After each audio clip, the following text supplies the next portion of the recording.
بسم اللہ الرحمن الرحیم۔ اسلام ایک عالمگیر مذہب ہے۔ اسلام سب سے زیادہ عورتوں کے حقوق کی بات کرتا ہے۔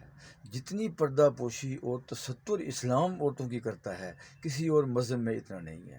دیکھیں، جب بھی قرآن پاک کے اندر احکام نازل ہوئے تو رب نے فرمایا یا ایھا الذین آمنو، اے ایمان والو۔ اس میں مردوں کا ذکر ہے اور ضمناً عورتوں کا ذکر بھی آ جاتا ہے۔ تو قرآن حکیم کے اندر صرف ایک عورت ہے، حضرت مریم بنت عمران، اس کا نام آیا ہے۔ ایک عورت کا نام قرآن پاک صرف مریم کا نام، بھائی کسی عورت کا نام قرآن پاک میں نہیں ہے۔ دیکھیں، جب بھی اللہ نے پکارا اس انداز سے پکارا، امرات و فرعون، فرعون کی بیوی، امرات و نوح علیہ السلام کی بیوی، امرات و لوط علیہ السلام کی بیوی۔ حضرت مریم نے شادی نہیں کی تھی۔